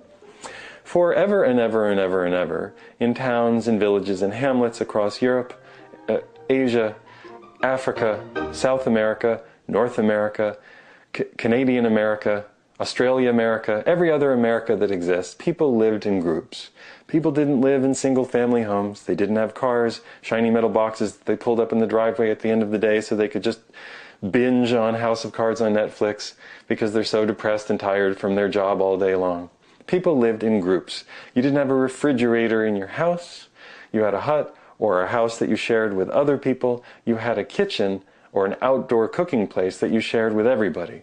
This, to an American, is some kind of communist heresy. What do you mean I don't have my own marble-topped, radar range, newly installed shiny brushed aluminum or whatever the style and fashion is this second of the day stove that I would use myself once in a while when I wasn't buying dinner out, when I was driving home from the job that I'm not that fond of, but it's very important to work harder because I might get a raise, even though I never get to see the kids again, and they are acting funny since I took them to the doctor, actually. I'm a little worried about that, but I don't want to be anti-science. So, better pick up dinner, not at Chipotle because they had that health scare. Better to go to Subway, Burger King, Arby's, anything other than Chipotle. Don't go to Chipotle. They had a health scare, don't you know? McDonald's has never had a health scare. They don't have tumors in their meat either, or an allowable level of pus and blood in their milk. Well, they do, but don't worry about that. We never had this kind of life where we were isolated, where we lived alone, cooked alone, had a larder or a kitchen stockroom that was just ours. We shared. Now, what's the value of sharing? The value of sharing is that stuff sits in our larder, our cabinets, for months and months and months. When there are groups of people, somebody's going to use it. That means that you're going to rotate it faster. You're going to have a need to procure more locally. You're not going to have to buy it at store. You're going to procure more locally, have it there. Somebody's going to make something, and you're not even going to have to cook it. You're going to make one thing, and somebody else is going to make another. What an idea, you're going to share food together. It's almost as though we enjoy eating together. I don't know if you, like me, have ever traveled or gone to youth hostels around the world or travelers' hotels. I cook in every one that I go to. I cook meals for people. Whenever I visit people, I cook meals for them if they enjoy slightly Indian, Ethiopian, healthy, vegetarian-ish food. Vegetarian-ish food. I can cook fish. I don't really like to cook anything other than fish, though, I'll be honest. Just don't enjoy it. But I will cook you a very nice meal if I'm there. And it seems to me that when people eat together, they eat more slowly. They enjoy conversation. They look at each other. They don't look at a television. If they remember to put down their phones, they even have a better time. It seems, though, that there's some sort of inborn, you could almost call it if you're going to be scientastic about it, genetic predisposition to enjoying eating together, which would go against, of course, everything we've been taught about the horrible communists and how they are forced to do things together. Because we know that we would rather sit in front of Netflix and watch House of Cards and just binge on House of Cards while we're stuffing food into our mouths so that we don't really know if we're hungry or when we're full, so that we actually eat twice as much as we really should if we were actually chewing the food. And besides the fact that it was microwaved and everything that was useful in it as a nutrient has been warped and altered, and many of them made into carcinogens, actually, which is interesting if you think about it. Microwaves which cook in a way that food has never been cooked by the polar molecule of water being spun hundreds or thousands of times a minute or even a second seems to be a strange new thing to do to our bodies, but we know that's what we really want because we're Americans and it would be terrible to eat together. Or it might be great to get out of the habit of eating in our cars and driving through things, and instead live in non-single family houses where we shared kitchens. Now you can have your own bedroom, and the kids can have their own bedroom, and the adults can have their own bedrooms, and you could even have bedrooms arranged in different sides of a larger house. But you could have a big shared kitchen, you'd share the water bill, you'd share the heating bill, you'd share the utility bill. So the amount of energy that you had to spend in bringing you the water would be a little less. You might learn to conserve a little bit of water because you're sharing with more people. And instead of taking that 20-minute shower because you just had one of those days, you might take a 5 or 8-minute shower. In fact, you might put in, because there's more of you living in a place, you might put in, a better heating system that didn't heat 80 gallons of water at once, which just gets wasted, but was rather a heating system which only heated the water that you were using at the moment. It might be interesting to do that. And if you were living in a multiple family house, you might have the money to install that windmill and solar system that you've been dying to do, but you just couldn't. You could afford half of it, but not all of it. But now there are twice as many of you, so you can actually afford it. Wow. Suddenly you find your electric bill is 40% of what it was. Maybe you can afford to have a slightly longer shower. Oh, but that's running on gas. So anyway, maybe you'll put in a solar kit on top that isn't even electrical, that just heats the water with black glass or plastic, something that was done all over the South before cheap electrical energy was put in all over the South, running on, well, coal, gas, and nuclear, so that we all have to heat the water in the deep South and through the Southwest, instead of just letting the sun, which is burning us all up all the time, to heat the water. Things that you could achieve if you didn't have to foot all the bills yourself. You'd have more food, you'd have more prepared food at home because there'd be more people at home who needed to eat. You'd have more people learning to become cooks. Now let's think about a system in which people would get sick. Guess what you'd have? More stay-home nurses. There'd be more people, more teens, more kids, more young people, and even more adults going, well, actually I know a remedy for that, I know a remedy for that, I can help take care of that. So what are we afraid of? It sounds like a win-win. Well, we get annoyed with each other. We do. We all want to be alone because people are annoying. So you live with one person who you share a room with, but really you actually have an extra bedroom because you both got on each other's nerves, and you have a den so that he can go down there and just do whatever he does on the internet. You're not asking any questions, but you really do need a workout room because you're just going crazy and the kids are always in your room.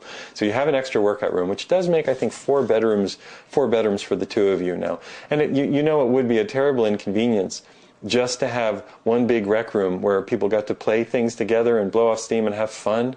What a terrible, terrible nightmare that would be, to have more than a single family house where you didn't have to pay all of the bills yourself, where you got to split them with people, where people were making more money one month or less money one month, but it always seemed to balance out a little better, where people brought in more food. You had more people to care for each other when you were sick or even in a bad mood, more people to talk to so that you didn't just bunch up in that tiny 2-person single point meditation that drives you crazy because you can't just get all of your reflections done by one person who's having a bad day and can't really have the room to hear you. So isn't it great that you have some other people around just to talk to? Oh, but what about time alone? We all need time alone, and you're going to have to arrange for a little time out space for yourself. There is a place available to most people, though, who buy a house. It is a place that we've sort of shut down and we don't really go to anymore. It's a place called Outside. There's a place called Outside that you can go to and, walk. You can go walk outside and have time to yourself. So if you learn to walk outside or bike or roll or any of the other things that you can do when you go outside, you can actually have that time to yourself in there's a place that's related to outside. It's called nature, I think, nature, something like that. So you can go outside and walk and be connected to nature and have that time to yourself. And I know that's a task and a bore when you'd rather be in your car driving and competing with people on the road for a little bit of space so that you can get to the store, which you think is open late enough, but you're not sure. One of the other things you can do with more people being around on a multifamily house, though, is you're going to have a little more yard space. So instead of just using that for something really useful like a trampoline, which God knows everybody needs an extra trampoline, and you couldn't just share one in some kind of community recreation center that you put together in all of your multifamily houses, so you didn't all have to buy a swimming pool and a trampoline for your house, but you could share in a neighborhood. But you don't want kids to play with each other. God knows you don't want them to learn to cooperate, learn each other's names, recognize each other's faces, learn compassion and empathy by having normal childhood experiences. Much better to keep them inside in your single family house, terrified of the neighbors, playing video games, which really are the way that we should be socially conditioning ourselves. On the other hand, in a neighborhood, you could do all of these things together. Sure, there'll be some hurt feelings, some scraped knees. You may have to actually talk with each other. You may actually have to be involved in each other's lives a little, and I know that it's a burden. But there is that nature thing outside where you can walk or bike or roll, depending on what you can do and what you enjoy doing. And that's a good way to blow off steam, isn't it? The other thing that you can do, though, in your backyard, because you don't have to have the trampoline swimming pool combination anymore, is you can do something called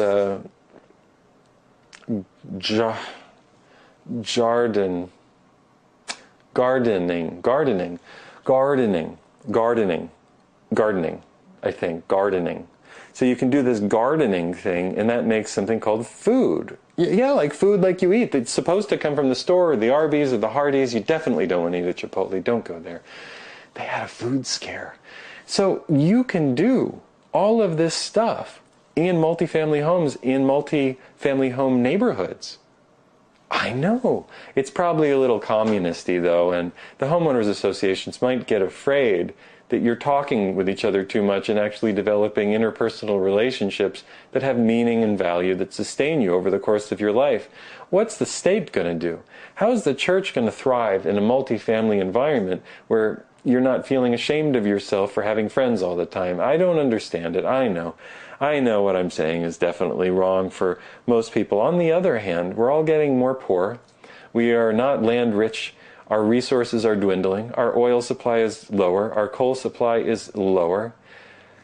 Maybe it might be a good idea to stop thinking so, selfishly, as we've been programmed to by Don Draper in the Men of Madison Avenue, who had an unlimited amount of oil to burn, and imagine what it might be like to construct willfully, intentionally, that's an interesting word, intentionally, a community of multifamily dwellings that provide community neighborhood support and play places and food growing places, like those garden things that are outside. You could even build things like hoop houses and greenhouses out of recyclable materials so that they don't cost too much. There's so many ideas that just flood my head, but I know it's all communist thinking and I have to just get it out before I turn into Yuri Zhivago. I don't know. I'm not sure what's wrong with me sometimes. On the other hand, you might start thinking about multifamily homes and the death of the American single-family home before we have another 2008, which we're about to do. Get ready, everybody, to lose your house. Get ready to lose the single-family house, but instead of having to move out of it, maybe you could split it and share it. Instead of us all having to be out on the street not knowing where we're going to be, maybe we could get used to sharing kitchens and bathrooms. I know nobody likes to do that, but it's not so bad. Use incense. Incense. Open the window. I know nobody likes to do it, but it's not that bad. And in the end, you get more jokes out of it. Hey, did you see Ralph? God, he farted.